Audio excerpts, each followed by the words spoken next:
राम राम। आज का सत्संग भक्ति योग क्या है इस विषय पर करेंगे।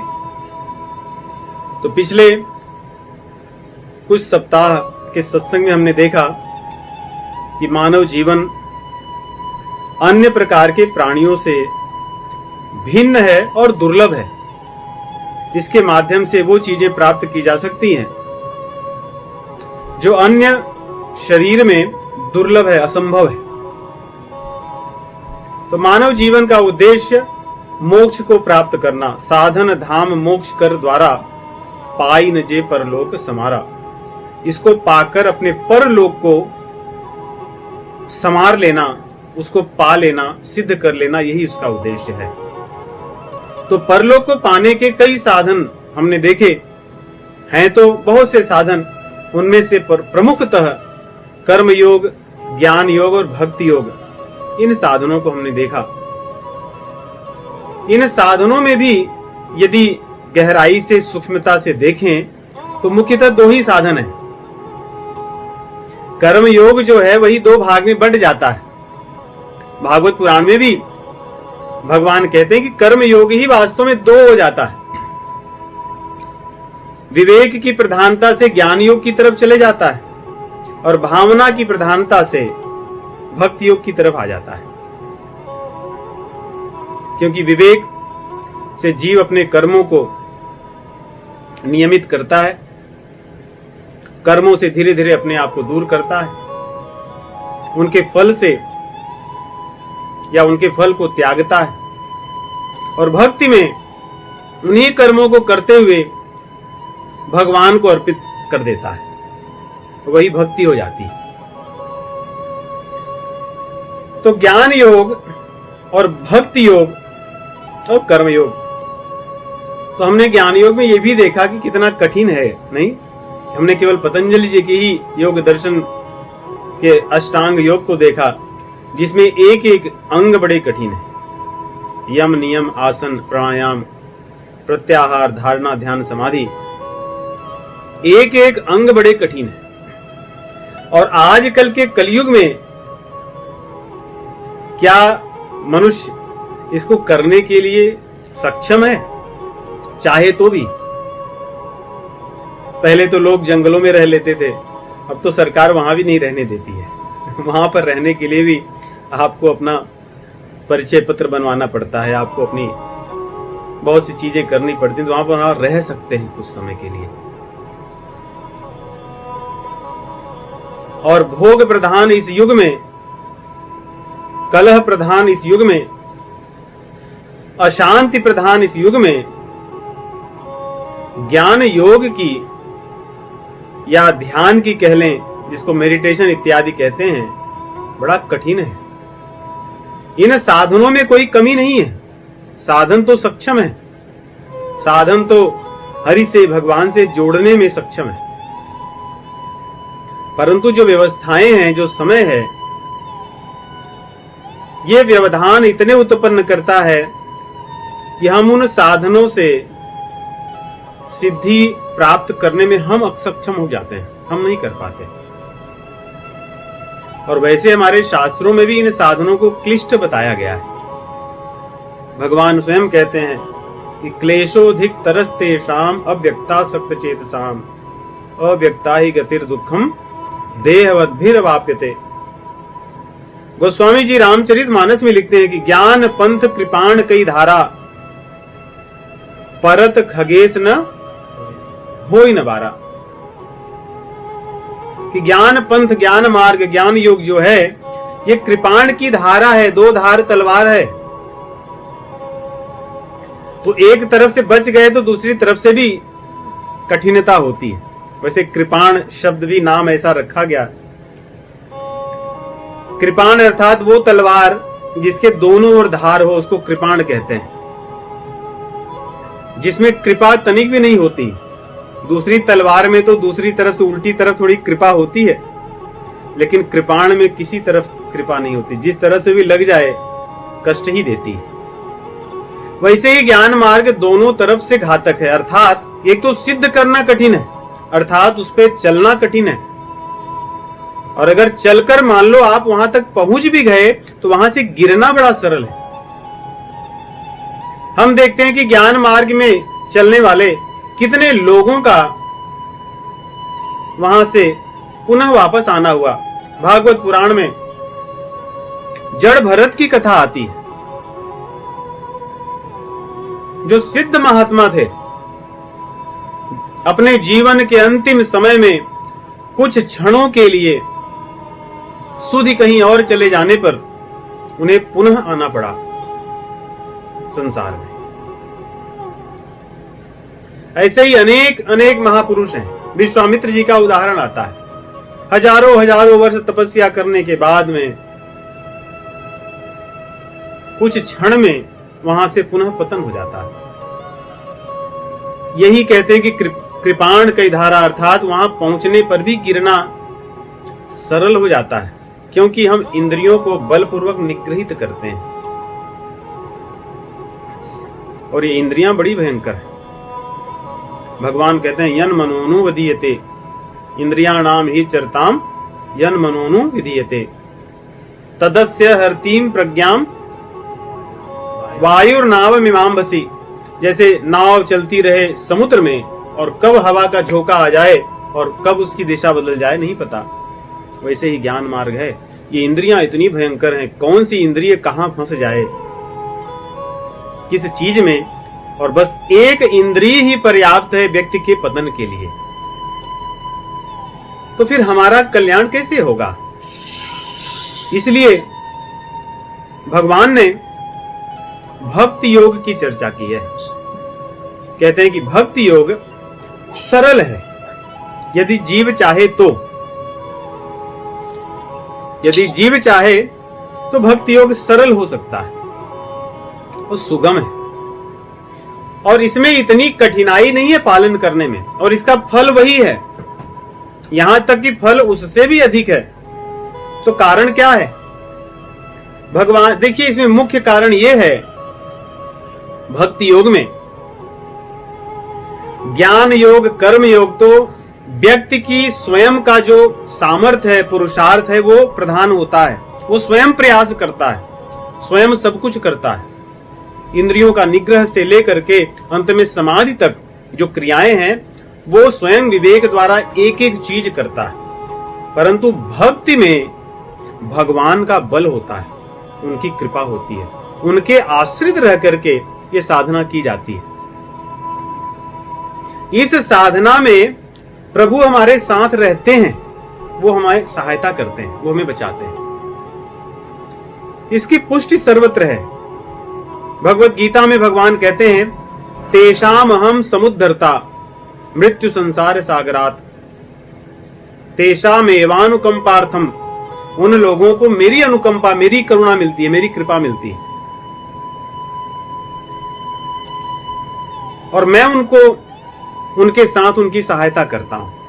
रामचरितमानस में भगवान श्री रामचंद्र जी कहते हैं जो मेरा जन है, भक्त है, उसको मेरा बल होता है, और उन लोगों को, ज्ञानियों को, उनका बल होता है। तो यही एक मुख्य भेद है इसमें। जन ही मोर बल निज बलताही, जन ही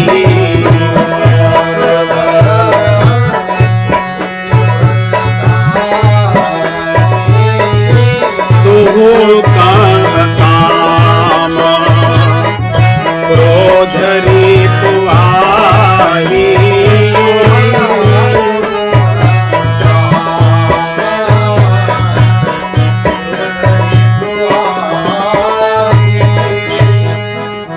तो कोई भी मार्ग हो, भक्ति योग, कर्म योग, ज्ञान योग, उसमें मुख्य उद्देश्य क्या होता है? मुख्य उद्देश्य तो यही है कि अपनी कामनाओं को, क्रोध को रोकना, नष्ट करना, उनकी दिशा को बदलना। यही तो है। काम एष क्रोध एष रजोगुण समुद्भव, महाशनो महापापमा विद्येन मिहिवर्णम। और भगवान कहते हैं इन शत्रुओं को मारो, जय शत्रुम महाबाहो काम रूपम दुरासदम। इनको मारो। तो राम जी यही कह रहे हैं कि दोनों को काम तो एक ही है कि काम और क्रोध ये दो शत्रु हैं, इनको नष्ट करना। लेकिन एक के साथ मैं रहता हूं और एक का उसका स्वयं का बल होता है, साधना का बल होता है। भक्ति योग में यही मुख्य अंतर है। भगवत गीता में हम देखते हैं, महाभारत में, कि जब दुर्योधन और अर्जुन भगवान के पास युद्ध के पहले जाते हैं, तो दुर्योधन ने, क्योंकि भगवान का बल उसे नहीं चाहिए, उसने सबसे पहले भगवान से मांगना चाहा। और मांगा क्या? अक्षौहिणी सेनाएं, कि प्रभु मुझे, आप तो ठीक है, आप जब युद्ध नहीं करोगे तो आपको लेकर मैं करूंगा क्या? आपकी नारायणी सेना है जिसको पराजित करना कठिन है, मुझे वही दे दीजिए। और बड़ा प्रसन्न हुआ, प्रसन्न होकर लौट आया। और अर्जुन ने भगवान से कहा कि मुझे बस आप चाहिए, आप मेरे साथ रहें, सेनाओं की मुझे आवश्यकता नहीं। जा पर कृपा राम कई होई, ता पर कृपा करहि सब कोई। जब भगवान की ही कृपा जिस पर है तो उसको अन्य किसी और चीजों की आवश्यकता नहीं है। भक्ति योग में यही है।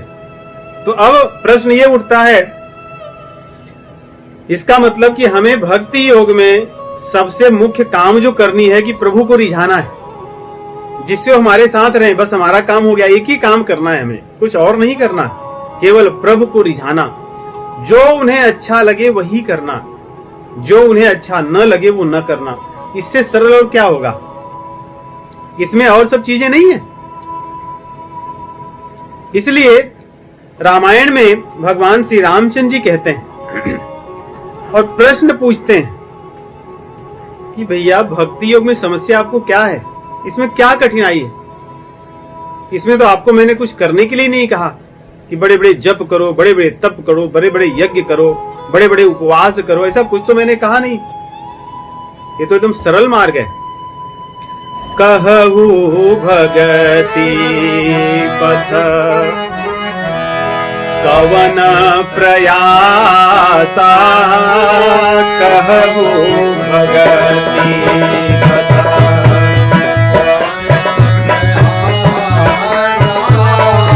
जोग नमथ जप तप उपवासा, जोग नमथ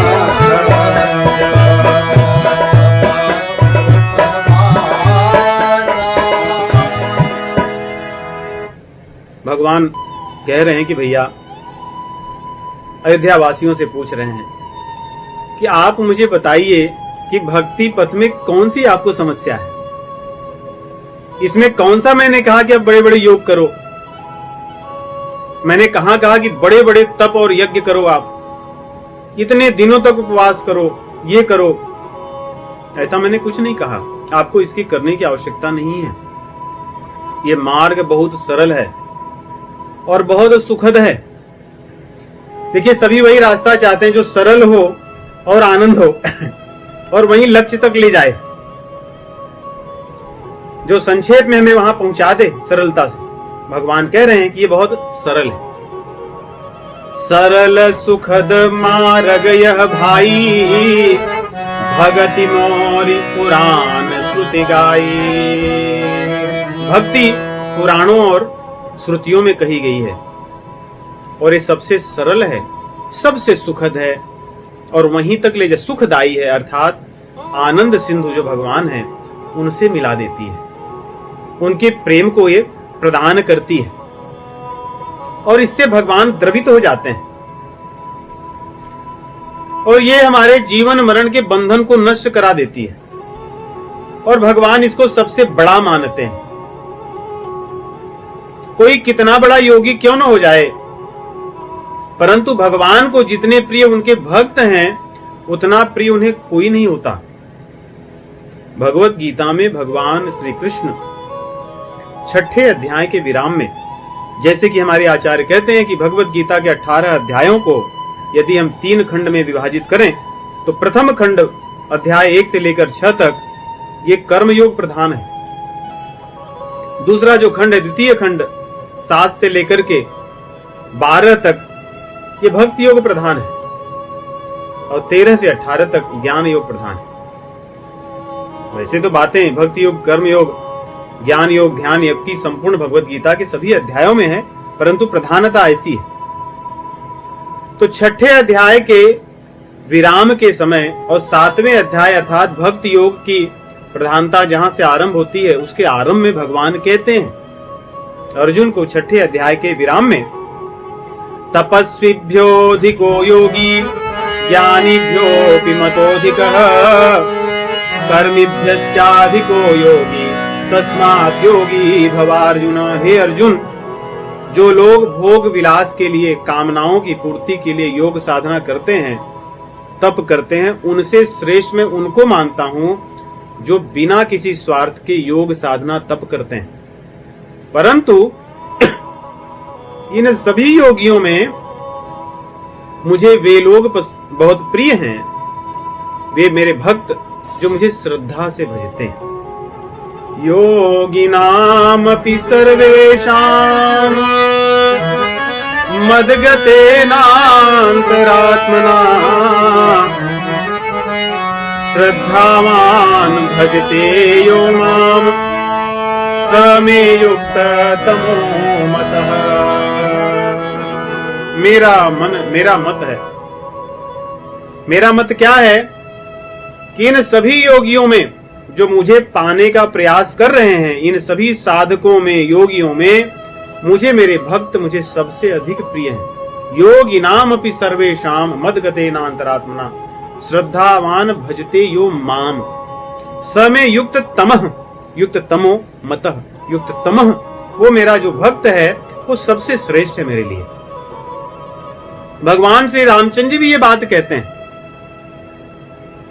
जब माता शबरी जी के आश्रम में पधारते हैं, रामचंद्र जी वहां कहते हैं कोई कितना भी बड़ा योगी क्यों न हो, भक्तिहीन मनुष्य को मैं वैसे ही मानता हूं जैसे बादल बिना जल के हों।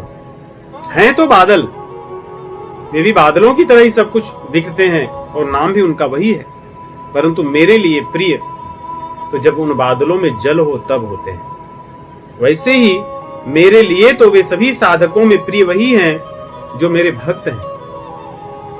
भगतिहीन नर सोहई कैसा, भगतिहीन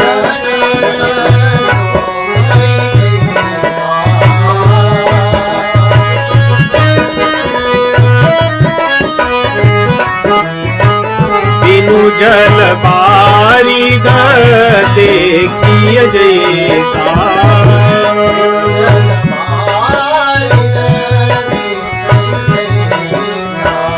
बिनु जल बारिद देखिए जैसा। तब बिना जल के बादल और जल वाले बादल में अगर देखें, जल का ही अंतर है। उसी प्रकार भक्त में या भक्ति योग में तथा अन्य योग में एक ही अंतर है, रस का, भावनाओं का। इसलिए जो भक्ति योग है ये भावना प्रधान है। अन्य जितने भी साधन हैं वे विवेक प्रधान है, कर्म प्रधान हो सकते हैं, विवेक प्रधान हो सकते हैं, परंतु भक्ति में भावना ही मुख्य है, श्रद्धा ही मुक्त है। इसलिए भगवान कहते हैं श्रद्धावान भजते यो माम, जो मुझे श्रद्धा से भजता है, जो मुझे भावना से भजता है वही भक्त है और वही मुझे सबसे प्रिय है। तो भक्ति साधन जो है वो करने में सरल है, हमें सुख वही देती है जो ज्ञान योग से मिलता है, भगवान तक पहुंचाती है और ये भगवान को प्रिय भी है। दूसरी चीज क्या है, इस संसार के बंधन को काटने के लिए हमने जैसे शास्त्रों में सीखा है, भगवत गीता में सीखा है कि कामनाओं के रहते भगवान को नहीं पा सकते, अर्थात भोग विलास की भावना रहते, स्वयं को कर्तृत्व मानते, हम भगवान को नहीं पा सकते। इसलिए जब तक हमारे हृदय में ज्ञान प्रकट नहीं होगा और वैराग्य प्रकट नहीं होगा, तब तक उस ग्रंथि को हम नहीं छोड़ सकते जिस ग्रंथि से बंधे हैं, जिसके कारण बार बार हम इस संसार में आते जाते हैं। तो भक्ति योग ये दोनों चीजें कर देती है, आपको ज्ञान भी दे देती है और वैराग्य भी दे देती है। ये इसकी महानता है। अन्य साधनों में आपको इसको पाने के लिए प्रयास करना पड़ता है।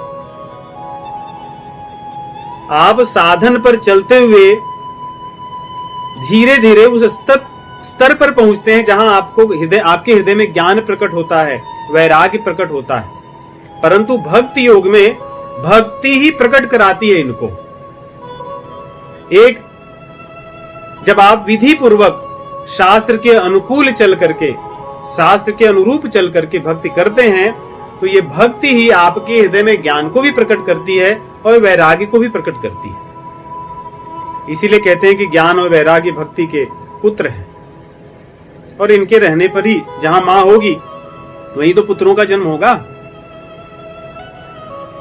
मां से ही पुत्र का जन्म होता है। इसलिए भक्ति के पुत्र जो ज्ञान और वैराग्य हैं, मां उनको जनती है, इसलिए हृदय में प्रकट कर देती है। भागवत पुराण में कहते हैं कि भगवान की भक्ति करने से बड़ी शीघ्रता से ये दोनों प्रकट हो जाते हैं। वासुदेवे भगवती भक्ति योगः प्रयोजितः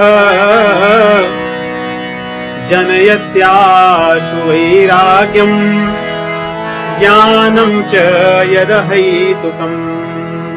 अहेतुकी ज्ञान, अहेतुकी ज्ञान अर्थात वो ज्ञान जिससे भगवान मिलते हैं, और वो वैराग्य जिससे भगवान मिलते हैं। वैराग्य तो संसार में भी लोगों को होता है, कुछ समय के लिए, नहीं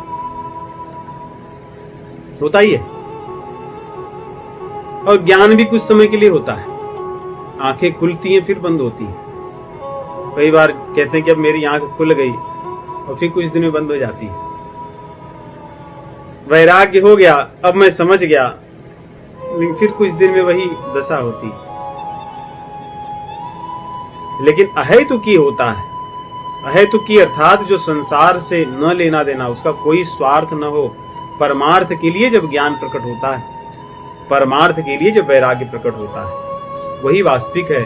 और जनयत्याशु वैराग्यम कैसे होता है? वासुदेवे भगवती, भगवान में जब भक्ति योग प्रयोजित, भक्ति योग के माध्यम से जीव जब उसमें प्रयोजित होता है, तो भक्ति देवी ही प्रकट करती हैं ज्ञान को, भक्ति देवी ही प्रकट करती हैं वैराग्य को।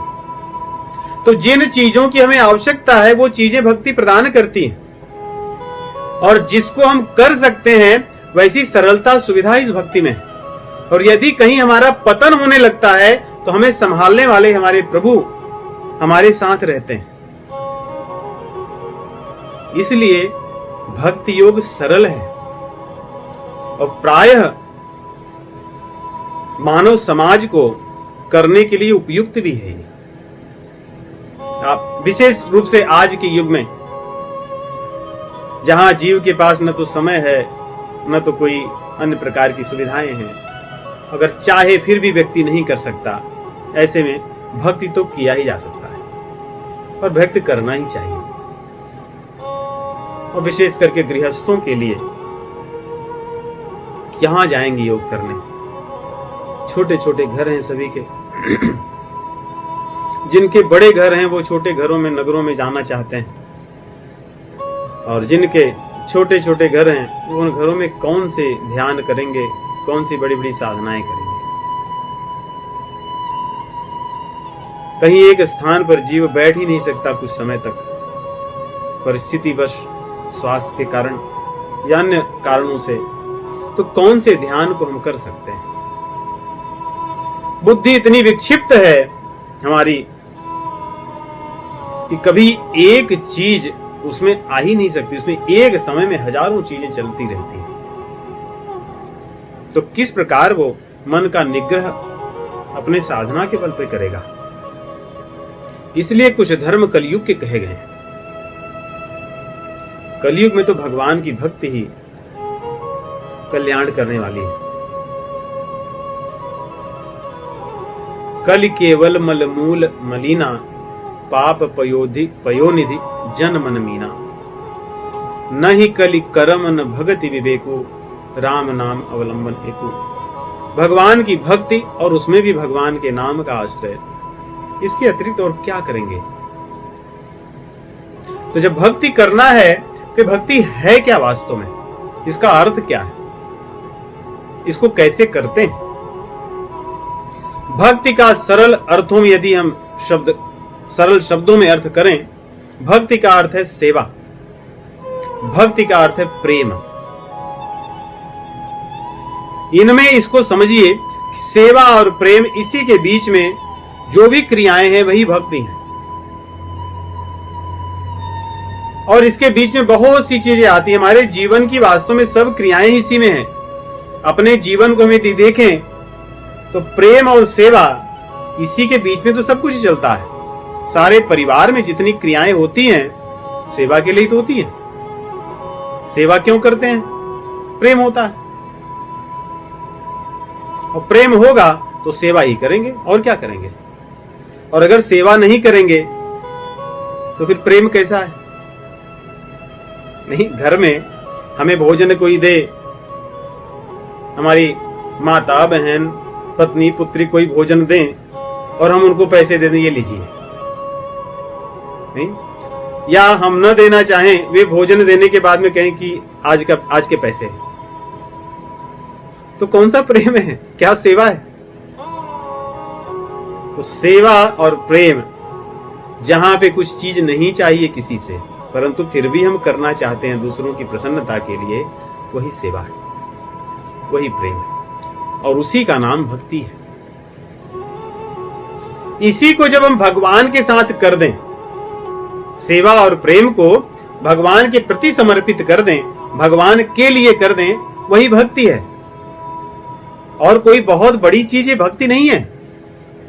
इसको समझने में अन्य चीजों की आवश्यकता नहीं है, कोई भी इसको समझ सकता है।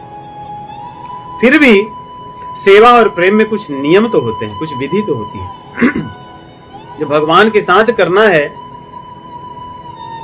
जो सर्वोपरि है, सर्वेश्वरेश्वर हैं, तो कुछ तो विधि होगी, कुछ तो नियम होगा, कुछ तो सीढ़ियां होंगी। प्रेम और सेवाएं जैसे हम संसार में जिस प्रकार एक दूसरे के साथ करते हैं, वैसे ही भगवान के साथ करने के लिए शास्त्रों में एक तो नवधा भक्ति कही गई है। भक्ति 9 प्रकार की होती है। 9 प्रकार में आवश्यक नहीं कि आप 9 कीजिए, आप एक भी करेंगे तब भी भगवान मिल जाएंगे। एक भक्ति से ही भगवान मिल जाते हैं। लेकिन कई हमारे जो आचार्य हैं, कई जो हमारे परम भागवत हैं, उन्होंने 9 की, कईयों ने एक ही किया, कईयों ने एक से अधिक किया। तो हम उनको देखेंगे कि नवधा भक्ति क्या है। श्रीमद् भागवत पुराण में प्रहलाद जी इस नवधा भक्ति की चर्चा करते हैं, इसका विस्तार से वर्णन करते हैं, और फिर हमारे आचार्यों ने इसका विस्तार किया है। ये हमारी इंद्रियों से ही संबंधित है। सुनना, बोलना, कोई अपनी क्रियाएं करना, बस यही है। किसी से प्रेम करना, अपनापन जोड़ना, यही भगवान के साथ जोड़ना है। जब हिरण्यकशिपु ने अपने पुत्र को बड़े प्रेम से बुलाया और वो शिक्षा लेकर आए थे, बड़ा प्रसन्न था कि मेरे पुत्र ने कितनी शिक्षा अच्छी ली है, इतने दिनों तक इतने बड़ी यूनिवर्सिटी में मैं इनको भेजा था, अब पढ़कर आए हैं, इनका दीक्षांत भी हो गया है। तो बुलाया कि पुत्र बताओ तुमने क्या सीखी है, उसमें सबसे अच्छी तुम्हें क्या लगी। उसके मन में ऐसा था कि अब प्रहलाद बोलेंगे कि पिताजी अब आप चिंता मत कीजिए, अब आप जो कर रहे हो मैं करूंगा। आप त्रिभुवन के पति हैं, अपने आप को मानते हैं, मैंने आपके प्रभाव को जान लिया, अब मैं त्रिभुवन का पति मानूंगा आपको, स्वयं को नहीं, आपको। यही मैंने सीखा है, ऐसी उसकी इच्छा थी। परंतु प्रहलाद जी कहते हैं कि पिताजी मैंने जो सबसे अच्छा सीखा है उसको पहले वो 2 श्लोकों में बताते हैं, फिर उसका विस्तार करते हैं कि क्या। प्रहलाद जी कहते हैं, हे पिताश्री, श्रवणं कीर्तनं विष्णोः स्मरणं पादसेवनं अर्चनम वंदनम दास्यम सख्यम आत्मनिवेदनम। मैंने 9 चीजें सीखी। श्रवण कीर्तन, उसको अच्छा लग रहा था कि श्रवण कीर्तन अर्थात मेरा श्रवण कीर्तन। परंतु प्रहलाद जी कहते श्रवणम कीर्तनम विष्णु, जैसे उसने विष्णु शब्द सुना उसके तो पूरे कान खड़े हो गए, रोंगटे खड़े हो गए, क्रोध में तिल मिलाने लगा। परंतु प्रहलाद जी रुके नहीं, कहे कि श्रवणम कीर्तनम विष्णु स्मरणम पाद सेवनम। उसको कहे स्मरणम, आप भी दिन रात स्मरण करते रहते हो उनकी, तो आप भी भक्त ही हैं, चिंता मत कीजिए। और आगे कहते हैं कि अर्चनम वंदनम दास्यम सख्यम आत्मनिवेदनम, ये 9 विधि। परंतु ये चीज करें तो कैसे करें? आगे कहते हैं फिर से कि पिताश्री ये चीजें करनी चाहिए, आप भी कर रहे हो, परंतु एक कमी है कि आप भगवान को अर्पित नहीं कर रहे इसको। फिर भी भगवान दयालु हैं, आप पर कृपा करेंगे। प्रहलाद जी कहते हैं इति पुंसार्पिता विष्णु भक्ति चे नवलक्षणा क्रियते भगवत्यद्धा तन्मन्येधीतमुत्तमम्। जो हिरण्यकश्यपु का प्रश्न था कि सबसे अच्छी क्या बात सीखी है, प्रहलाद जी कह रहे हैं कि मेरे अध्ययन में जो सबसे उत्तम चीज है, और मैं चाहता हूं, मेरी इच्छा है कि संसार में जो लोग भी अध्ययन करें उनके लिए अध्ययन की सबसे उत्तम बात यही होगी कि 9 प्रकार की जो भक्ति है भगवान के प्रति अर्पित करें और अर्पण के भाव से इन क्रियाओं को करें। 9 क्रियाएं क्या है? श्रवण करना, भगवान की कीर्ति का श्रवण करना, उनके यश का श्रवण करना, उनकी लीलाओं का श्रवण करना, उनके नाम का श्रवण करना, उनके गुणों का श्रवण करना, यही श्रवण है। कान इसीलिए दिए गए और 2-2 दे दिए भगवान ने कि जिसे श्रवण ज्यादा करो। और श्रवण करके यदि आप देखें तो श्रीमद् भागवत पुराण में परीक्षित महाराज जी हैं, वे श्रवण ही करते हैं और कुछ नहीं किया उन्होंने, और श्रवण करने के बाद उनका कल्याण हो गया। अन्य प्रकार की जो भक्तियां हैं वो नहीं, केवल श्रवण किए।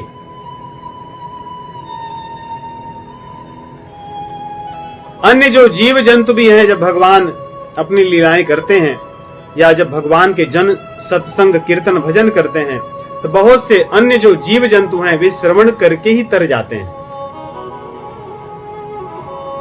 जो श्रवण कर ले भगवान के लीला गुण को, नाम को, रूप को, उनके यश को, वो तर ही जाता है। यदि भाव से कर ले तो शीघ्रता से तर जाता है। आगे कहते हैं कीर्तनम, कीर्तन करे। कीर्तन अर्थात कहना, गाना, बोलना। कथा करना भी कीर्तन है। भगवान का नाम जपना भी कीर्तन है। और संकीर्तन करना, हरि नाम करना, वो भी कीर्तन है। तो श्रवण कीजिए और कीर्तन कीजिए, लेकिन सबसे पहला श्रवण है। श्रवण करने के बाद ही कीर्तन कीजिए। जो व्यक्ति कीर्तन करता है वो श्रवण तो किया ही होगा, और श्रवण तो करता ही है। बिना श्रवण के कीर्तन नहीं होता। इसलिए भगवान के नाम को जपना, उनके नाम को गाना, उनकी कीर्ति और यश को गाना, वो कीर्तन है। ऐसे अनेक हमारे महापुरुष भागवत हुए जिन्होंने कीर्तन किया। अभी इस काल में ही जो बड़े बड़े संत थे उन्होंने कीर्तन ही किए। संत तुकाराम, चैतन्य महाप्रभु, प्रेम भिक्षु महाराज जी, सीताराम शरणदास जी, जो बड़े बड़े संकीर्तन करके इन्होंने स्वयं का भी और अन्य जीवों का भी कल्याण किया। भगवान के नाम को ही उन्होंने जपा और कुछ नहीं किया। और कलयुग में सरल है। कलयुग में ये दोनों साधन बड़े सरल हैं, श्रवण और कीर्तन। इसलिए प्रहलाद महाराज जी कह रहे हैं कि श्रवण करके भी कल्याण होगा और कीर्तन करके भी कल्याण होगा। और इन सबसे आगे अगर चलें तो सबसे अच्छी जो चीज, अगर स्मरण करते हुए श्रवण करें या कीर्तन करें तो और भी अच्छी बात है। जल्दी मन लगता है, जल्दी कल्याण होता है, शीघ्रता से भगवान मिलते हैं। स्मरण करना, जिसको अंग्रेजी में मेडिटेशन कहते हैं, ध्यान कहते हैं। ध्यान करें हम भगवान का, उनकी लीलाओं में अपने मन को लगा दें, उनको गुणों का चिंतन करें। चिंतन तो हम करते ही हैं प्रति क्षण, बिना चिंतन का कोई जीव नहीं रहता, परंतु भगवान की लीलाओं का चिंतन, उनकी कृपा का चिंतन करें कि प्रभु आपने कितनी असीम अनुकंपा मुझ पर की है। यही तो चिंतन होता है। उनके उपकार को हम देखें, अपने मन में धारण करें, और मन में, जिसको सुमिरन भी कहा जाता है, मन में भगवान का नाम जपते हुए उनके बारे में सोचें, ये भी स्मरण है। जिसे भगवान का नाम जपना 3 तरह से मुख्य रूप से होता है। एक तो वैखरी होती है, वैखरी अर्थात जो हम जोर जोर जपते हैं, हम भी सुनते हैं और लोग भी सुनते हैं, और आरंभ में इस तरह जप करके अभ्यास करना चाहिए। सीताराम सीताराम सीताराम सीताराम सीताराम सीताराम आप कह भी रहे हैं और आप सुन भी रहे हैं। इससे आपका भी लाभ होता है और आपके साथ जो अन्य हैं उनका भी लाभ होता है। ये वैखरी है, वैखरी नाम जप। इससे शास्त्रों में कहा गया है कि इससे 10 गुना अधिक लाभ देने वाला उपांशु जप है। जब थोड़ा अभ्यास हो जाए तो हमारी जप करते समय ध्वनि बाहर नहीं सुनाई देगी, केवल होंठ हिलेंगे हमारे। इस प्रकार होंठ हिलेंगे, जिह्वा हिलेगी, हम भी नहीं सुन पाएंगे और अन्य लोग भी नहीं सुनेंगे। ये उपांशु जप है। इसका लाभ पहले वाले जप से 10 गुना अधिक है, और इस उपांशु जप से भी 10 गुना अधिक लाभ मन में जप करने का है। न तो आपके होंठ हिलेंगे, न तो आपकी जिह्वा हिलेगी, परंतु जप तब भी होता रहेगा। आप सामान्य रूप से बैठे हुए ही सबको दिखेंगे, परंतु जप आपका होगा, उस जप में आपका स्मरण खूब होगा भगवान का। स्मरण तो आप किसी में भी कर सकते हैं, वैखरी जप में, उपांशु जप में या मानसिक जप में, परंतु मानसिक जप में स्मरण अधिक होता है। जैसे ऐसे सोचे कि अधिकतर उन चीजों का चिंतन हम अधिक करते रहते हैं जिनको मुख से नहीं बोलते हैं, वो पीछे चलती रहती है हमारी चेतना में सब चीजें, स्मरण। तो अभ्यास से उसी को कुछ लोग अधिक अभ्यास करते हैं तो अपनी श्वासों पे ढालते हैं जो जप को। आपने सुना होगा कि हमारे बहुत से आचार्य एक एक श्वास में जप करते हैं। उन्होंने धीरे धीरे अभ्यास से, साधना से अपनी श्वासों में भगवान के नाम को ढाल दिया है। तो श्वास लेते समय सीताराम, श्वास छोड़ते समय सीताराम या राम या कृष्ण, जिन नाम को से उनसे प्रीति है उसको ढाल दिया है। इसलिए वो दिखते नहीं जप करते हुए, परंतु उनकी श्वासोच्छ्वास जब तक चलती रहती है वो एक प्रकार से अभ्यास से आदत हो जाती है, चिंतन होता है। तो ये स्मरण है। प्रहलाद महाराज जी स्वयं उदाहरण है स्मरण के। रात दिन भगवान का स्मरण के अतिरिक्त तो कुछ नहीं करते। पढ़ने के लिए जहां भेजा गया उनको भी स्मरण करके पढ़ा दिए। जो उनके शिक्षक थे वे भी बेचारे बाद में दंड पाए कि क्या चल रहा है, आप कैसी शिक्षा देते हो। तो ऐसे स्मरण से भी भगवान को पाया जा सकता है। आगे कहते हैं पाद सेवनम, भगवान के चरण कमलों की सेवा करना। जैसे लक्ष्मी जी हैं, भगवान के चरण कमलों की सेवा करती है, ऐसे ही विग्रह की जो सेवा करते हैं वे भी चरण कमलों की सेवा होती है। शास्त्र के अनुसार भगवान की चरण कमलों की सेवा करना। ऐसा नहीं कि कोई एक भक्त ऐसा है कि जो केवल यही करता है और नहीं करता, ये भी एक विधि है। कुछ लोगों को वही प्रिय लगता है। जैसे लक्ष्मी जी आप देखोगे उसी सेवा को ही, उसी भक्ति को ही प्रधानतः करती हैं, अन्य को नहीं। आगे कहते हैं अर्चनम, मंत्रों के द्वारा भगवान की पूजा करना। भगवान को मंत्र बड़े अच्छे लगते हैं, स्तुतियां बड़ी अच्छी लगती हैं, इसीलिए हमारे सारे शास्त्रीय स्तुतियों से भरे हैं। आप रामचरितमानस देखिए, स्थान स्थान पर स्तुति, कोई किसी को मिल गया तो स्तुति, कोई किसी से विदा ले रहा है तो स्तुति। श्रीमद् भागवत पुराण को आरंभ से लेके आप अवसान तक पढ़िए, स्तुतियां ही स्तुतियां भरी है। कोई किसी से मिले तो, कोई किसी के पास से जाने लगे तो स्तुतियां। तो मंत्रों के द्वारा भगवान की अर्चना जब हम करते हैं वो भी भक्ति है। इस प्रकार भगवान की भक्ति करने वाले पृथु महाराज जी थे। गजराज ने भी ऐसे ही किया।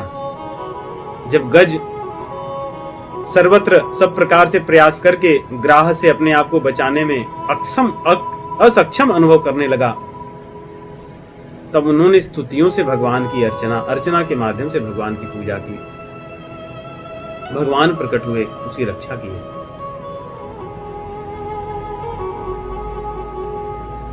द्रौपदी जी जब असहाय हो गईं, तो उन्होंने भगवान की स्तुति अर्चना की। हे गोविंद, कहां हैं आप? हे द्वारिकाधीश,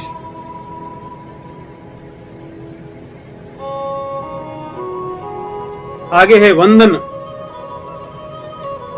वंदन अर्थात भगवान को प्रणाम करना, दंडवत करना, सदैव उनके चरणों में नमन करना, यही वंदन है। और भगवान इसको भी कहते हैं भगवत गीता में,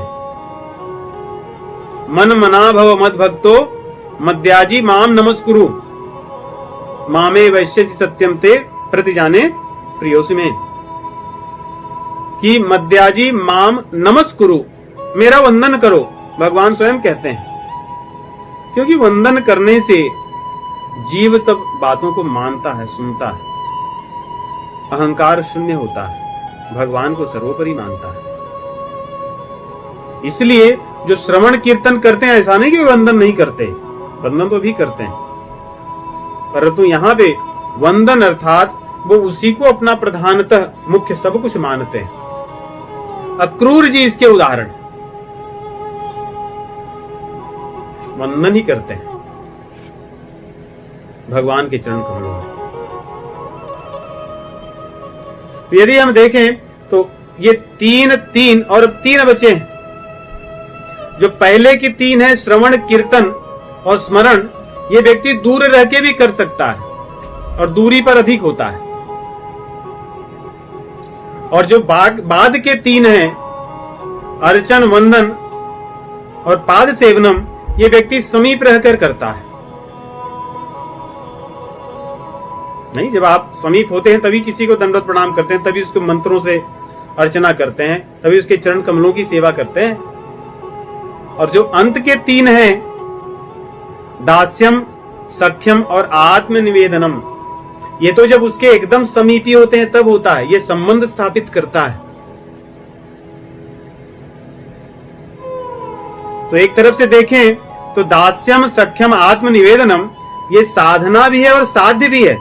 इसके पहले के जो 6 हैं वो साधना है, वो करोगे तो या तो भगवान के दास बनोगे, या तो उनके सखा बनोगे, या संपूर्ण निवेदित करके उनके अपने सर्व रूप से उनके अपने हो जाओगे। दास्यम जैसे हनुमान जी हैं, सदैव भगवान की सेवा के लिए कैंकर्य भाव में भगवान के चरण कमलों को देखते रहते हैं कि प्रभु क्या आपकी इच्छा है, आप कहिए। केवल सेवा परायणता, वही दास्य भाव है, दासता। और सख्य भाव, भगवान के साथ मित्रवत, मित्र का संबंध होना, इसके बहुत से उदाहरण हैं शास्त्रों में। अर्जुन जी हैं, सारे गोपगण हैं, सुग्रीव हैं, विभीषण हैं, निषाद राजगुहा हैं, भगवान के अनेक सखा अनेक अवतारों में। कि भगवान से मित्रता हो जाए कि प्रभु आप मेरे हैं अपने। दुख है तो उनको दुख बांट दिया, कह दिया, कभी कभी उनको खरी खोटी भी सुना दी। और सुख है तो उनको बोले कि भाई आप आनंद लीजिए हमारे साथ, जो है आपका इसमें पूरा अधिकार है, आप हमारे मित्र हैं। जो अपनी कमियां हैं उनसे बैठ करके बतला लिए कि मेरी ये दशा है, और तुम्हारे जैसे सखा मित्र रहते, ये मेरा अगर हाल है तो आप ही जाने क्या करना चाहिए। तो इस प्रकार उनसे मित्रवत संबंध भी रखा जा सकता है। और आत्मनिवेदन अर्थात अपना सर्वस्व प्रभु को अर्पित कर देना।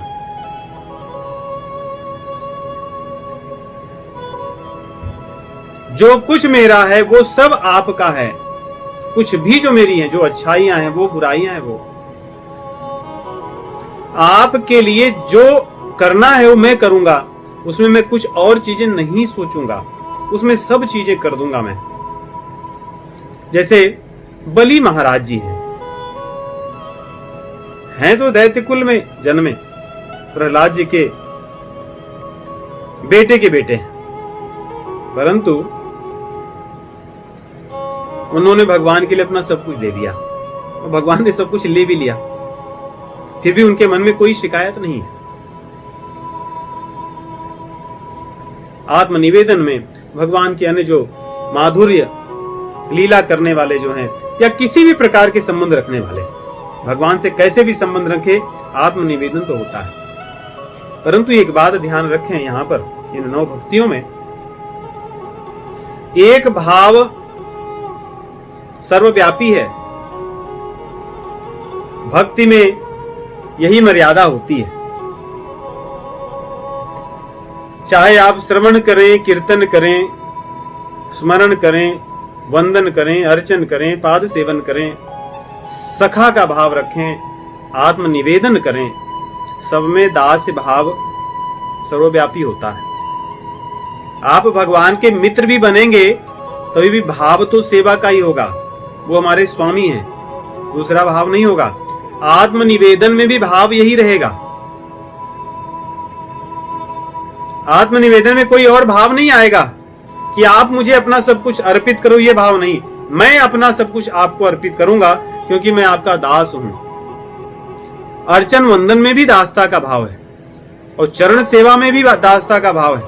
भगवान के नाम को जप कर रहे हैं उसमें भी दासता का भाव है, और कीर्तन में भी वही है, श्रवण में भी यही है। इसलिए भक्ति को मर्यादित रखने के लिए, वैसे हम आगे जब इस विषय पर और निवेदन करेंगे, चर्चा करेंगे, तो देखेंगे कि किस प्रकार हमें बचना चाहिए अपनी भक्ति में अमर्यादा से या अपराधों से। जैसे ही दासता का भाव हम छोड़ देते हैं, वहां से अपराध होने की संभावना बढ़ जाती है। कई बार हमें लगता है कि हम तो भगवान के सखा हैं, इसलिए हम उनके साथ कुछ भी कह सकते हैं, कुछ भी कर सकते हैं। ऐसा नहीं होता। भाव तो हमेशा सेवक और सेव्य का ही होगा। सेवक सेव्य का भाव होगा। भले आप खेल में उनको हरा रहे हैं, उनके ऊपर चढ़कर घूम रहे हैं, लेकिन आप ये नहीं कह सकते कि मैं उनके पीठ पर अब लदा हूं तो ये मेरा दास है और मैं इसका स्वामी हूं। ये भाव तो नहीं होगा। भले खेल रहे हैं उनके साथ उस भाव से, भले उनको आप हरा दिए। नहीं होता तो ऐसे ही था। नहीं, जब भगवान श्री कृष्ण अपनी लीला में खेलते थे, जब हार जाते थे तो ग्वाल बाल उनको घोड़ा बनाते थे, उनके ऊपर चढ़ करके उनको भगवान ढोते थे। क्योंकि भगवान चालाकी में जब उनकी पारी आती थी तो वहां से भाग भी जाते थे, खेल भंग कर देते थे, तो खेल खत्म हो गया। भगवान श्री रामचंद्र जी की बाल लीला में आता है कि उनको हराकर कई लोग मन में दुखी होते हैं कि अरे मैं अपने प्रभु को हरा दिया, जबकि हरा दिए हैं, भगवान हार गए। परंतु भाव तो दासता का है कि भाई मैं हरा दिया, मुझे अच्छा नहीं लग रहा है। और रामचंद्र जी प्रयास करते थे कि मैं हार जाऊं इनसे, क्योंकि इसी से तो रस बढ़ता है। रस का वर्धन प्रेमी प्रेमास्पद में ऐसे ही होता है कि हारे हु खेल जितामहि मोही। भरत जी कहते थे कि मैं देखता था कि जब मैं हारने वाला रहता था तो भी ये मुझे जिता देते थे। तो भगवान जब इस प्रकार की लीला करते हैं अपनी मित्रता में सखाओं के साथ, तो भले हारते जीतते हैं, कुछ होता है, लेकिन भाव तो सेवक स्वामी का ही रहता है भीतर से। तो ये भाव सर्वव्यापी हो, इन नवधा भक्ति में इस भाव को हम सदैव ध्यान रखें, सदैव। तो इस प्रकार की नौ भक्ति करने के लिए कही गई है। रामचरितमानस में भगवान श्री रामचंद्र जी कैसे इन नौ भक्तियों को करें, उसकी चर्चा करते हैं। हम उनको देखेंगे और इसका विस्तार हम अगले बार के सत्संग में करेंगे कि भक्ति योग क्या है। ये तो यही है भक्ति योग। तो भक्ति योग के अन्य साधन क्या हैं, किन किन साधनों से हम इनको पा सकते हैं। श्रवण कीर्तन स्मरण पाद सेवनम अर्चनम वंदनम दास्यम सख्यम आत्मनिवेदनम, ये जो 9 प्रकार की भक्ति है, हम कैसे इनको इस मार्ग पर चल सकते हैं। तो भगवान रामचंद्र जी भी इस नवधा भक्ति की बात करते हैं लक्ष्मण से। श्रवणादिक नव भगति दृढ़ाही मम लीला रति अति मन माही। लक्ष्मण जी से कहते हैं कि श्रवण आदि 9 भक्तियां दृढ़ करनी चाहिए। ये कोई ऐसे ही काम चलाऊ ना हो, नहीं, कोई एक को दृढ़ तो करें, काम चलाऊ ना रखें कि ठीक है चलता है, मैं भी करता हूं भक्ति। भगवान जहां जहां भक्ति की बात करते हैं रामचरितमानस में, कहते ही इसमें से एक भी करो परंतु दृढ़ हो। श्रवणाधिक नव भक्ति दृढ़ाही। और सबरी माता जी को जब कहते हैं तब भी कहते हैं सकल प्रकार भगति दृढ़ तोरे, कि मैं चाहता हूं कि भक्ति में दृढ़ता हो, वो मैं देखता हूं तुम्हारे अंदर है। तो भक्ति में आवश्यक दृढ़ता की है। वो दृढ़ता कैसे आएगी, क्या साधन है। दूसरे स्थान पे सबरी माता जी से कहते हुए भगवान नवधा भक्ति की बात करते हैं। वो नवधा भक्ति, ये जो हम नवधा भक्ति कहे हैं 9 प्रकार की भक्ति, उसको सहयोगी, उसमें सहयोग करती है। और हम साधकों के लिए ये नवधा भक्ति अति आवश्यक है। अति अर्थात अति आवश्यक है। इसके बिना ये जो 9 प्रकार की भक्ति हमने सुनी, श्रवण स्मरण कीर्तन पाद सेवनम अर्चनम वंदनम दास्यम सख्यम आत्मनिवेदनम, ये भक्ति उतनी दृढ़ हम नहीं कर पाएंगे। तो देखिए रामचंद्र जी क्या कहते हैं, बहुत सुंदर है। सबरी माता जी से कहते हैं, ये सबरी, ये भामिनी। रामचंद्र जी सबरी माता जी को भामिनी कहते हैं। भामिनी का शब्दकोश में अर्थ है जो बहुत सुंदर सुशील स्त्री हो। सबरी माता जी की तो वृद्धावस्था है, किसी सौंदर्य को भगवान देख रहे हैं, इसी भक्ति के सौंदर्य को। इसलिए भगवान कहते हैं कि मुझे जाति पात कुल धर्म से लेना देना नहीं है। भक्ति तो कोई भी कर सकता है, किसी भी जाति का हो, किसी भी पाति का हो, किसी कुल में जन्मा हो। धन को भी मैं नहीं देखता, तो धनवान हो या निर्धन हो। पद को भी नहीं देखता, तो उपाधियां हो या ना हो, मुझे कुछ नहीं चाहिए। मुझे क्या चाहिए, भगवान कहते हैं भक्ति। मैं जाति पात को नहीं देखता। जाति पाति कुल धर्म बड़ाई, धन बल परिजन गुण चतुराई। कह रघुपति सुनु भामिनी बाता, मानो एक भगति करना था। मैं केवल भक्ति के संबंध को ही मानता हूँ, इसलिए सुनिए हे माँ, नवधा भक्ति कहता हूँ। कैसे सुनो, रामचंद्र जी वो भी कहते हैं, नवधा भगति कहूँ तो ही पाही, सावधान सुनु धरु मन माही।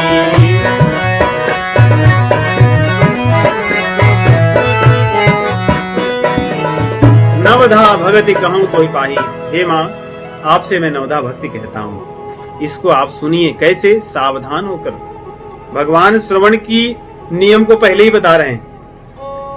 जो श्रवणादिक 9 भक्ति है, हमने जो देखा, भगवान उसका नियम बता रहे हैं, उसको सुनो सावधान।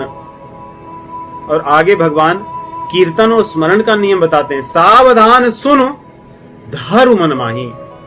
मन के द्वारा इसको धारण करो, तभी स्मरण होगा और तभी कीर्तन होगा। अन्यथा नहीं होगा। केवल कान से सुनो नहीं, इसको हृदय से सुनिए। तो 9 भक्तियां क्या कह रहे हैं रामचंद्र जी? प्रथम भगति, प्रथम भगति संतन कर संगा, प्रथम भगति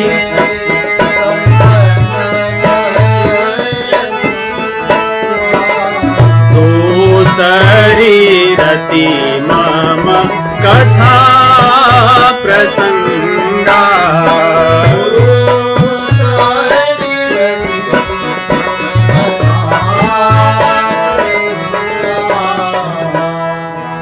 रामचंद्र जी कहते हैं कि पहली भक्ति संतों का संग है। बिना संतों के संग के भक्ति कहां से आपको पता चलेगी? हमें पता चलेगी।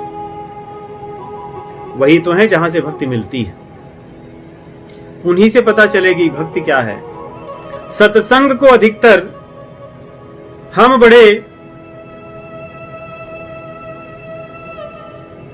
हल्के से लेते हैं,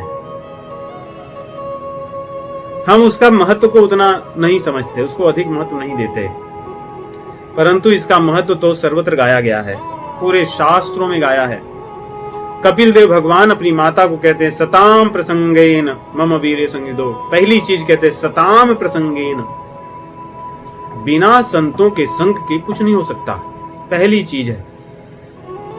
रामचरितमानस में तो इसका आरंभ से लेकर अवसान तक इसकी बात कही गई है। जे श्रद्धा संबल रहता नहीं संतन कर संग, नहीं संतन कर साथ। जिनको संतों का साथ नहीं है, उनके जीवन में तिनकह मानस अगम अति जिन्ह प्रिय रघुनाथ।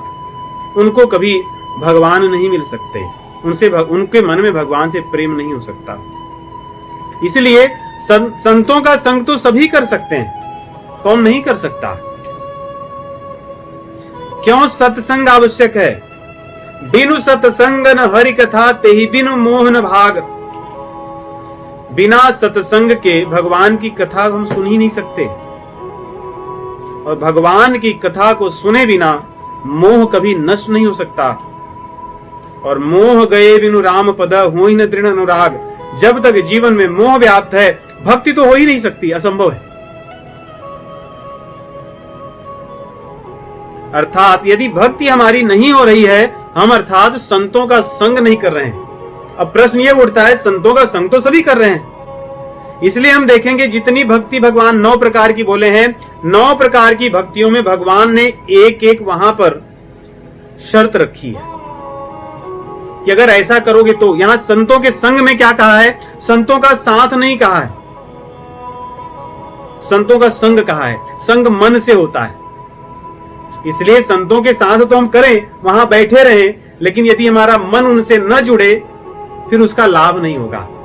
तो गोस्वामी जी या रामचरितमानस में यहां भगवान कहते हैं कि संत संग में मन से जाइए, पहली शर्त। और सत्संग इतना आवश्यक है, भगवान शिव जी, रामचंद्र जी जब राजा बनते हैं, उनके दर्शन के लिए स्तुति के लिए जाते हैं। स्तुति करने के बाद में भगवान शिव जी उनसे कहते हैं, बार बार बर मागऊं हर्ष देहु श्रीरंग, पद सरोज अनपायनी भगति सदा सतसंग। हे प्रभु रामचंद्र जी, मैं आपसे भक्ति मांगता हूं, लेकिन उससे भी आगे मैं आपसे सत्संग मांगता हूं। और कैसा सत्संग? सदैव सदैव मैं सत्संग पाता रहूं। भगवान शिव जी इतने बड़े वक्ता हैं, हमारे वैदिक वांग्मय में सर्वत्र भगवान की कथा को कहते हैं, परंतु भगवान की कथा को सुनते भी हैं। रामचरितमानस में आता है नहीं, कुंभज ऋषि के पास जाकर कथा सुनते हैं। एक बार त्रेता युग माही, शंभु गए कुंभज ऋषि पाही। राम कथा मुनिवर्य बखानी, सुनी महेश परम सुख मानी। भगवान शिव जी भगवान की कथा सुनने जाते हैं, स्वयं सत्संग लेने जाते हैं। यही रामचंद्र जी से मांग रहे हैं। इसलिए सत्संग आवश्यक है, परंतु सत्संग मन से हो, क्योंकि मन से होने का अर्थ है सत्संग में जब हम मन से सुनेंगे तो उन चीजों को तब करेंगे, मन से नहीं सुनने पर नहीं करते। इसलिए मन से सत्संग आवश्यक है। उसके बाद दूसरी रति मम कथा प्रसंगा, उसके बाद मेरी कथा प्रसंग होता है। लेकिन इसमें भी वहां पे एक बात कही गई कि कथा प्रसंग कैसा हो, उसमें रति हो। रति भी यहां मन से होता है। अगर आप देखें, जब मन से कोई जेव किसी में लगता है उसी को रति कहा जाता है। भगवान की कथा प्रसंग को हम सुने, भगवान की कथा प्रसंग को हम कहें, वो भी मन से करें। तीसरी भक्ति कहते हैं आप कथा सत्संग करते रहें, प्रसंग भगवान के सुनते रहें। भक्ति मार्ग में आगे बढ़ने के लिए आपको गुरु की आवश्यकता है, इसलिए गुरु की शरण में जाएं। गुरु पद पंकज सेवा तीसरे भक्ति अमान। तीसरी भक्ति है वो गुरुदेव का आश्रय लेना, उनके चरण कमलों की सेवा करना। इसके बिना ज्ञान प्रकट नहीं होता। गुरु बिनु भव निधि तरह न कोई, जो बिरंच शंकर सम होई। गुरु धारण करना चाहिए जीव को, और गुरु की सेवा करनी चाहिए। भगवत गीता में भी भगवान कहते हैं तद विद्धि प्रणिपाते न परि प्रश्ने न सेवया, उपदेक्षन्ति ते ज्ञानम ज्ञानिनस् तत्वदर्शिनः। और गुरु को तो धारण कर लें, और ऐसा न करें कि गुरु जी से ही अपनी प्रशंसा सुनने की इच्छा रखें। ऐसा भी होता है। कई बार जीव आजकल सेवा नहीं कुछ कर पाता तो उसको लगता है कि गुरु जी की मैं बहुत अन्य प्रकार से सेवाएं करूंगा, बड़े बड़े उनके लिए मैं आश्रम बनवा दूंगा, बड़े बड़े कथा के हाल या कथा की सभाएं बनवा दूंगा, तो गुरु जी मेरी प्रशंसा करते रहें। ऐसी भी इच्छा होती है। या गुरु जी को समय समय पर मैं उनको कुछ उपदेश देता रहूंगा कि आप ऐसे मत किया कीजिए, आप ऐसे मत बोला कीजिए, आपको ऐसे कहना चाहिए। आपने सारी बातें तो अच्छी बताई, आपकी एक बात मुझे थोड़ी कम अच्छी लगती है। गुरु के साथ यदि संबंध जोड़े तो संबंध अमान का हो। तीसरे बार फिर भगवान यहाँ पे एक बात कह रहे हैं, गुरु के साथ संबंध हो, सेवा करो, परंतु अमान, वहां पर अपने मान की इच्छा न रखना कभी। तो हर प्रकार की जो विधि है उसमें रामचंद्र जी एक प्रकार से एक शर्त रख रहे हैं, इसके होने पर ही ये होगा, अन्यथा नहीं होगा। गुरु भी हमने धारण कर लिया, उसके बाद ही भगवान की कथा करनी चाहिए, या भगवान का गुणगान किसी के आश्रित होकर करना चाहिए गुरु परंपरा में। इसलिए कहते हैं चौथी भगति मम गुण गण करई कपट तज ज्ञान। मेरे गुणों को गाओ, मेरी कथा को करो, परंतु इसमें भी एक उन्होंने शर्त रख दी। वो क्या है? कपट पूर्वक नहीं, कपट को त्याग कर। अर्थात मेरा गुण गा करके अपनी प्रशंसा मत लूटो। गा रहे हो गुण मेरा और पाना चाह रहे हो अपने लिए प्रशंसा, ये कैसी कपट की बात है? ये तो अच्छी बात नहीं। अधिकतर ऐसा होता है, नहीं हम बहुत अच्छा गाएं, बहुत अच्छा कथा प्रवचन करें, बड़े विद्वान हों, तो हमें अपनी पड़ी रहती कि हमारा नाम हो और मेरी ही चर्चा हो सर्वत्र। वैसे भगवान तो करा ही देते हैं, परंतु हमारी इच्छा ना हो। भगवान कराते हैं वैसे नहीं, जो भगवान की कथा करते हैं नाम तो उन्हीं की छपते हैं सर्वत्र, लेकिन स्वयं की इच्छा न हो। तो इस प्रकार कहते हैं चौथी भगति मेरी कथा, मेरी गुणगान करें। तो भगवान के सत्संग किए, उनकी कथा से प्रेम हो, गुरु धारण करें, भगवान की कथा प्रवचन कीर्तन करें, औरों को भगवान के बारे में बताएं। ये भी हमारा धर्म होता है। आगे पांचवी भक्ति कह रहे हैं, गुरु धारण करने के बाद जो गुरु मंत्र मिले, भगवान का जो नाम वाला, वो कैसा हो, उसकी भी भगवान यहाँ पे शर्त रख रहे हैं। कहते हैं कि पांचवी भक्ति जो है, मंत्र जाप मम दृढ़ विश्वासा, पंचम भजन सो वेद प्रकाशा। कि मंत्र तो जाप करो, ठीक है, लोग मंत्र जाप करते हैं, परंतु वो जाप, वो मंत्र गुरु परंपरा से मिला हुआ हो, और गुरु परंपरा से मिलेगा तो वेदों के अनुसार ही होगा, कोई मनमाना बनाया हुआ मंत्र नहीं होगा।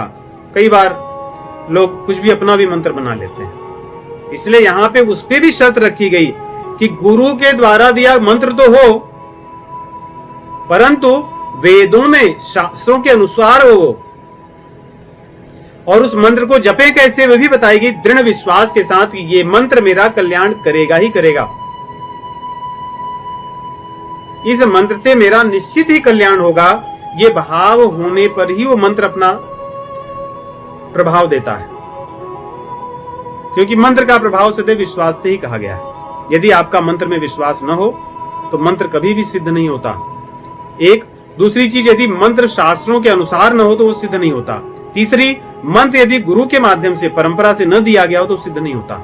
ये तीन बातें मंत्रों के बारे में कही गई हैं। इसलिए हम कहीं से मंत्र ले लें, पढ़ करके, लिख करके या ऐसे लेकर के, फिर भी हमारे आचार्यों ने परंपरा बनाई थी कि किसी आचार्य से, किसी संत से, किसी भगवत भक्त से के मुख से उस मंत्र को लें, भले हम मंत्र को जानते हो तो क्या। तो इस प्रकार रामचंद्र जी कहते हैं पंचम जो भक्ति है वो मेरे नाम का, और कौन सा नाम कह रहे हैं, मम, ऐसा नहीं कोई और भी नाम हो कुछ का। इसलिए यहां पे कह रहे हैं कि मंत्र जाप मम, मेरा नाम वाला मंत्र, उसको जपिए।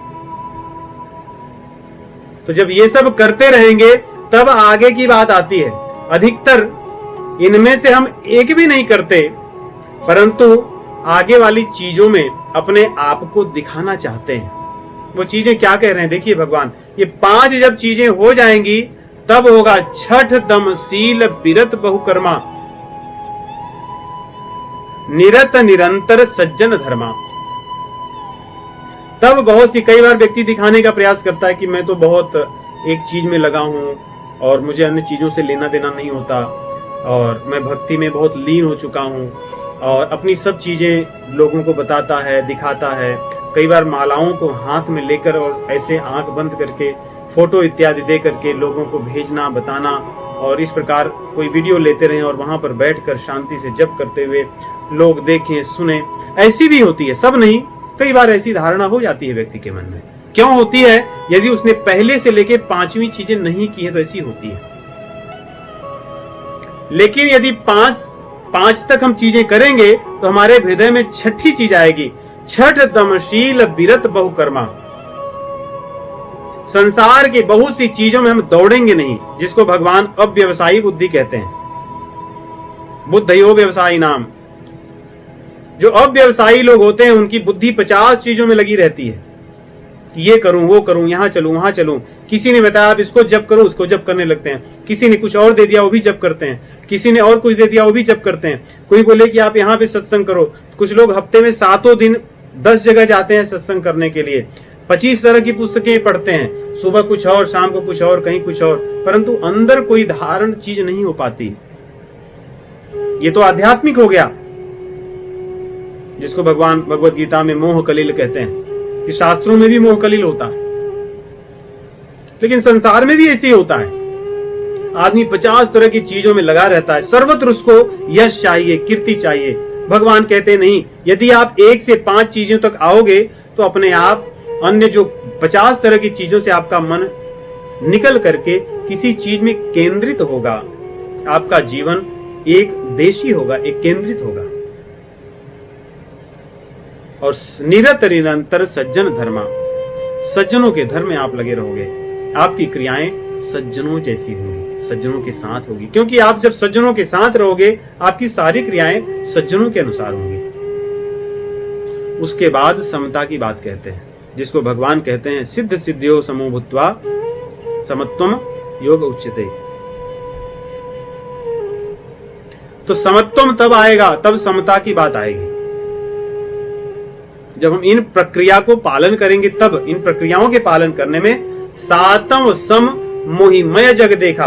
अब देखिए छठे में भी उन्होंने जो शर्त रखी है, क्या था वो? बहुकर्मा, निरत निरंतर सदैव। ऐसा नहीं कि कुछ दिन तो हम करते हैं, नहीं, कभी कभी होता है किसी चीज में हम केंद्रित हो गए, उसके बाद फिर छोड़ दिए। किसी एक दिन अच्छा काम किए, बाकी उसके बाद छोड़ दिए, फिर 6 महीने बाद करते हैं। लेकिन यहां पे भगवान ने रखा कि निरत निरंतर।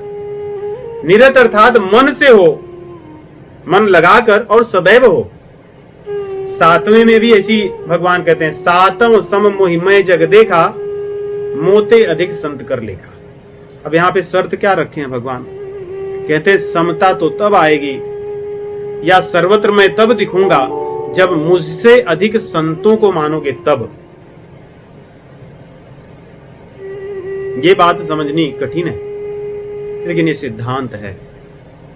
आचार्यम माम विजानीयात नावमन्येत करहिचित। भगवान श्री कृष्ण कहते हैं कि आचार्य को मुझे ही समझना। भगवान कहते हैं कि संतों को मुझसे कम नहीं, मुझसे अधिक मानना। क्यों? क्योंकि वे ही तुम्हें मुझ तक पहुंचाएंगे। जब तुम भटक जाओगे वे ही तुम्हें रास्ता दिखाएंगे। यदि हम संतों को न माने, भगवान को तो सभी मान रहे हैं, नहीं? चोर भी भगवान को मानता है, पापी भी भगवान को मानते हैं, परंतु उनके आचरण में परिवर्तन इसलिए नहीं होता क्योंकि वो संतों को नहीं मानते, संतों को भगवान से अधिक नहीं मानते। जब हम संतों को भगवान से अधिक मानेंगे तब हमारे जीवन में सुधार होता है, क्योंकि भगवान संहार करते हैं जीव का, पापियों का, और जो संत होते हैं वही पापियों का सुधार करते हैं। इसलिए भगवान कहते हैं कि समता तो तब आएगी जब मुझसे अधिक संतों को मानोगे। यहां पे भी शर्त रखा। अब आठवीं कह रहे हैं, आठम जथा लाभ संतोषा, सपने हो नहीं देखे परदोषा। अब यहां पे फिर शर्त रखे हैं भगवान कि जो भी आपके जीवन में हो, संतोष की भावना रखिए। संतोष की भावना यदि नहीं रखोगे तो आप सब जगह दोष ढूंढोगे, सर्वत्र आप दोष बुद्धि से ही जीवन जियोगे। देखिए, दोष कौन देखता है? मान लो किसी व्यक्ति, दो व्यक्ति हैं घर में, एक व्यक्ति का जीवन अच्छे से चलने लगा, उसके जीवन में सुख सुविधा आने लगी। दूसरे व्यक्ति के मन में यदि संतोष की भावना न हो, नहीं ऐसे होता है कि नहीं कई बार? तो ये जो आठवीं बात है बहुत आवश्यक है साधकों के लिए। आठम जथा लाभ संतोषा, सपने उन्हीं देखे परदोषा। तो घर में दो व्यक्ति हैं, एक व्यक्ति के जीवन में अच्छा हो गया, दूसरे व्यक्ति के जीवन में मान लीजिए नहीं अच्छा हुआ। यदि पहले उस व्यक्ति के मन में संतोष की भावना नहीं होगी तो दूसरे का दोष देखने लगेगा। क्यों? क्योंकि संतोष की भावना न होने से उसके भीतर ईर्ष्या बढ़ेगी, द्वेष बढ़ेगा, और वो दूसरे की बुराइयां ही देखेगा। और जो परदोष देखने वाला व्यक्ति है वो भगवान को कभी नहीं पा सकता। ये सिद्धांत है। हम इसकी चर्चा आने वाले सप्ताह में जब साधना की बात करेंगे तो करेंगे।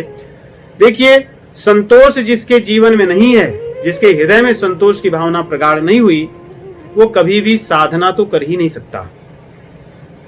बड़ी बात तो छोड़ दीजिए, वो सदैव, क्यों? क्योंकि वो सबके जीवन में दोष देखेगा। वो सत्संग में जाकर भी दोष देखता रहेगा। यदि कोई बहुत अच्छा गाने लगे तो उसमें दोष देखेगा, किसी का कोई भक्ति मार्ग में अच्छे से चल रहे हैं उसमें भी दोष देखेगा, क्योंकि उसके भीतर संतोष नहीं है।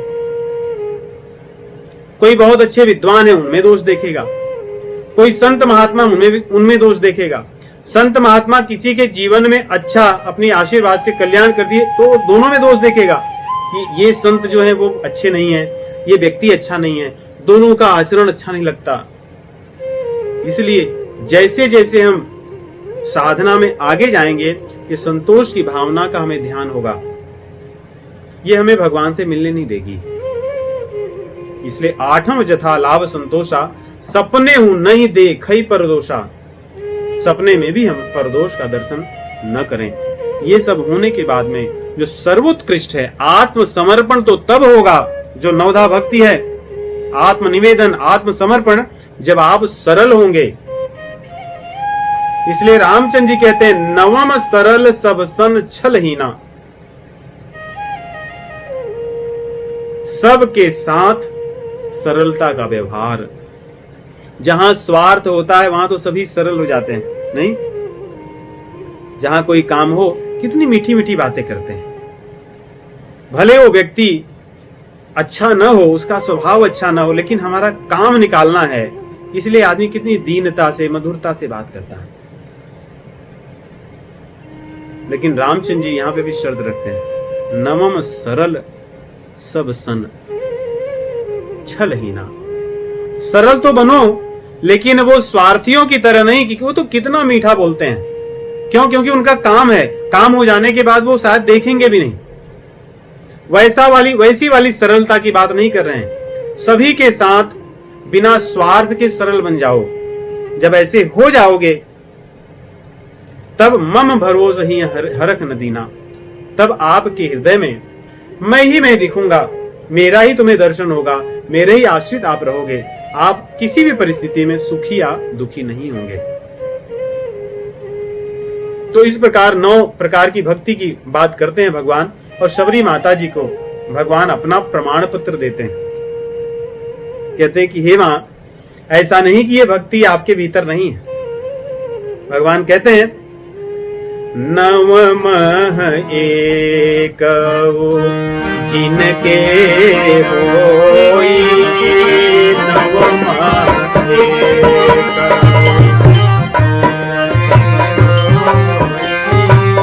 नारी पुरुष सचराचर कोई,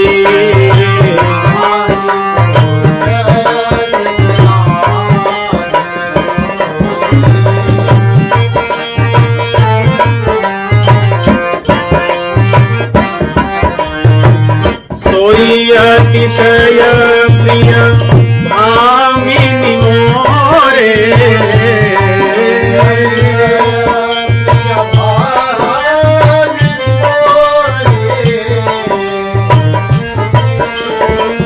सकल प्रकार भगति दृढ़ तोरे,